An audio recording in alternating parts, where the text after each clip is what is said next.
जय श्री कृष्ण मित्रों, केम छो? मजामां ने? આજે આપણે એકદમ સરસ અને 10 મિનિટમાં ફટાફટ બની જાય તેવા સાબુદાણા બટેકાના આપણે પાપડ બનાવીશું। આ સાબુદાણા બટેકાના પાપડ આપણે ફરાળમાં પણ ખાઈ શકીએ છીએ અને નાના બાળકોને આપણે લંચ બોક્સમાં પણ ભરી દઈએ તો ખાઈ શકે છે। એટલા મસ્ત આપણે આ સાબુદાણા પાપડ બને છે। આપણે આ સાબુદાણા બટેકાના પાપડ બનાવવા માટે મેં 150 ગ્રામ સાબુદાણા લીધા છે અને આપણે બટેકા લીધા છે મેં નાના 2 મીડિયમ સાઈઝના લીધા છે, એટલે અંદાજિત 80-90 ગ્રામ હશે, 100 ગ્રામ પૂરા નથી। એટલે આપણે પરફેક્ટ માપ સાથે બનાવીશું તો એકદમ પરફેક્ટ થશે। હવે આપણે આ બટેકાને કટ કરવાના છે। તમને થતું હશે કે આ બટેકાને કટ કરીને કઈ રીતના બનાવવાના કાચા બટેકામાંથી, તો આપણે આ રીતના બનાવીશું તો ફટાફટ બની પણ જશે અને ખાવાની પણ એટલી મજા આવશે। આપણે નાના નાના કટકા કરી લેવાના છે।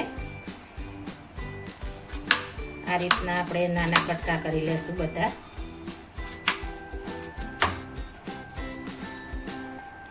આપણે બધા કટ કરી લીધા છે। હવે આને આપણે મિક્સર જારમાં કાઢવાના છે। આપણે અડધા નાખી દેશું, આપણે જાર જેવડી હોય એ પ્રમાણે નાખી શકો છો। આપણે અડધા સાબુદાણા નાખી દેશું અને આપણે અડધા બટેકા નાખી દેશું।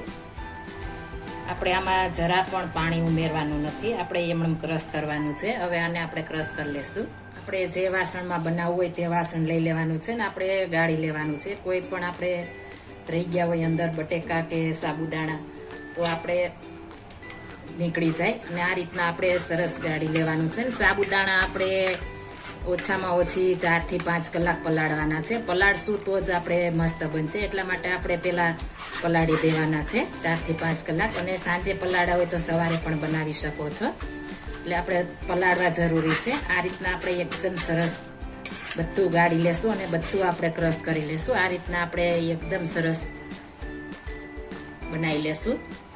આપણે સરસ તૈયાર થઈ ગયું છે। આ રીતના આપણે એકદમ સરસ પ્લેન તૈયાર કરવાનું છે, એટલે આપણે મસ્ત પાપડ બને। આપણે કોઈ પણ વ્રત કે ઉપવાસ રહ્યા હોય તો તેમાં પણ આપણે આ પાપડ ખાઈ શકીએ છીએ। હવે આપણે ચૂલે મૂકી દેશું। પહેલા તેમાં આપણે સ્વાદ પ્રમાણે સિંધાલું નાખી દેશું। મારે ફરાળ માટે બનાવવા છે એટલે હું સિંધાલું નાખું છું।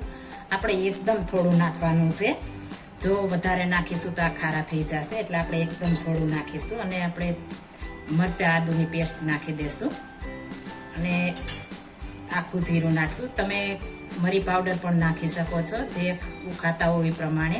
અડધી ચમચી મેં આખું જીરું નાખ્યું છે। હવે આ બધું સરસ પહેલાં મિક્સ કરી લેશું, ત્યારબાદ જ આપણે ગેસ ચાલુ કરવાનો છે। આપણે ગેસ ચાલુ કર્યા પછી મિક્સ કરશું તો આપણે નીચે ચીપકવા લાગશે, એટલે પહેલાં મિક્સ કરીને આપણે ગેસ ચાલુ કરીશું તો આપણે ચીપકે નહીં। અને બને ત્યાં સુધી આપણે નોનસ્ટિક પેન લેવાની છે, એટલે તળીએ ચીપકે નહીં।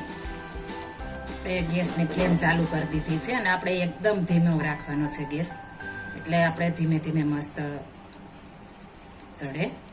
વધારે ફૂલ રાખીશું તો આપણે નીચે ચીપકી જશે। આપણે સરસ ટ્રાન્સપરન્સ થાય તે રીતના આપણે ચડવા દેવાનું છે। આ રીતના સતત ચલાવતા રહેશું તો આપણે નીચે ગાંઠા નહીં પડે, નહીતર નીચે ગાંઠા થઈ જશે। અને એકદમ ધીમો ગેસ રાખશું એટલે એકદમ સરસ પ્લેન બને, આપણે લમસેક પણ નહીં રહીએ। આ રીતના સતત હલાવતા રહેશું। આપણે આને ટ્રાન્સપરન્સ થતા વાર નહીં લાગે, ફટાફટ આપણે 3 થી 4 મિનિટ ધીમો ગેસ રાખીશું એટલે મસ્ત બની જશે। આ ઘટ થવા માંડે ટ્રાન્સપરન્સ ન થયું હોય તો આપણે થોડું પાણી નાખીશું। મારે હજી ટ્રાન્સપરન્સ નથી થયું એટલે 4 થી 5 ચમચી મોટી આપણે પાણી નાખ્યું છે। જો ટ્રાન્સપરન્સ થઈ જાય તો આપણે પાણીની જરૂર નહીં પડે, જો ન થાય તો આપણે પાણી નાખવું પડે। મારે હજી ટ્રાન્સપરન્સ નથી થયું એટલે આપણે થોડું પાણી ઉમેર્યું છે। એટલે આ રીતના એકદમ સરસ મિક્સ કરી લેશું। આપણે સરસ ટ્રાન્સપરન્સ થઈ ગઈ છે। મેં આમાં 1.5 વાટકી જેટલું પાણી નાખ્યું છે। આપણે સાબુદાણા ઉપર આધારિત છે કેટલું પાણી પીવે, એટલે આપણે મેં જે વાટકી હતી આપણે એટલે અંદાજિત 1 કપ જેટલું આપણે પાણી નાખ્યું છે। આપણે વધારે નથી નાખવાનું। હવે ગેસની ફ્લેમ બંધ કરી દેશું, ઠંડુ થવા દેશું। એકદમ સરસ ટ્રાન્સપરન્સ થઈ ગઈ છે। આ રીતના પડે એ રીતના આપણે કરવાનું છે, એકદમ સરસ। એટલે એકદમ સરસ આપણે પાપડ બને. હવે એકદમ સરસ આપણે ઠંડુ થવા દેશું. વધારે ઠંડુ નહીં, થોડું થોડું ઠંડુ હશે તો આપણે પાડવાની પણ મજા આવે અને ઘટ પણ ન થાય. જો કદાચ તમને એમ લાગે કે જાજુ છે ને પાડવામાં ઘટ થઈ જાય તો ગરમ પાણી કરીને પાછું તેમાં ઉમેરીને પાછું ચૂલા ઉપર મૂકી શકો છો. હવે આપણે આને ઠંડુ થવા દેશું થોડું થોડું. આપણે ઠંડુ થઈ ગયું છે. આ રીતના કોઈ પણ ચમચા વડે લઈને આપણે આ રીતના પાડી દેશું અને આપણે મીડિયમ થિકનેસ રાખવાની છે. પાપડની સાઈઝ તમારે જેવડી કરવી હોય તેવડી કરી શકો છો. આ રીતના આપણે એકદમ સરસ બધા બનાવી લેશું. એકદમ સરસ આપણે મસ્ત બધા પાપડ બની ગયા છે. આ રીતના આપણે બનાવીશું એટલે એકદમ સરસ સુકાઈ જશે. તમારે તડકો ન હોય તો તમે પંખે પણ બનાવી શકો છો. પંખા નીચે પણ આપણે સરસ સુકાઈ જશે. આપણે બધે બનાવી લીધા છે. હવે આને સુકાવા દેશું. આપણે સરસ સાબુદાણા બટેકાના પાપડ મસ્ત તૈયાર થઈ ગયા છે. તમે આખા વર્ષ માટે આ સ્ટોરેજ કરી શકો છો. આમાં તેલ કે કોઈ આવતું નથી વસ્તુ, એટલે આપણે લાંબો સમય સુધી બગડતા નથી. આવા નવા રહેશે ને એકદમ સરસ ટ્રાન્સફર થઈ ગયા છે. આ રીતના આપણે ટ્રાન્સફર કરીશું અને આ રીતના બનાવીશું તો આપણે ખાવાની પણ મજા આવશે અને આપણે કોઈ પણ વ્રત ઉપવાસમાં ખાઈ શકીએ. નાના બાળકોને લંચ બોક્સમાં ભરી દેશું તો પણ ચાલશે.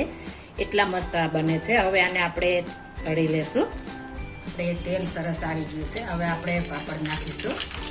આપણે આ રીતના થોડું પ્રેશર કરીને તળશું એટલે આપણે સરસ પાપડ બને. એકદમ સરસ મોટા પાપડ આપણા એકદમ સરસ બની ગયા છે. આપણે સરસ પાપડ તળાઈ ગયા છે. તમે જોઈ શકો છો એકદમ સોફ્ટ અને એકદમ પોચારું જેવા. અને આપણે સાઈઝમાં પણ એટલા મસ્ત બને છે કે આપણે આવડી સાઈઝમાંથી આપણે કેવડો મોટો પાપડ બન્યો છે તમે જોઈ શકો. એકદમ ટ્રાન્સપરન્સ અને મોઢામાં મૂકતા જ પીગળી જાય તેવા આપણે પાપડ તૈયાર થઈ ગયા છે. ને એકદમ સરસ, જરા પણ તેલ પણ નથી પીતું. એકદમ પરબારો ફટાફટ ફૂકો થઈ જાય ને મોઢામાં મૂકતા જ પીગળી જાય તેટલા મસ્ત આપણે પાપડ તૈયાર થઈ ગયા છે. જો આ મારી રેસીપી પસંદ આવી હોય તો મારી ચેનલ લાઈક, શેર અને સબસ્ક્રાઇબ કરી દેજો. ફરી મળીશું નવી રેસીપી લઈને. જય Shri Krishna. Thank you for watching guys.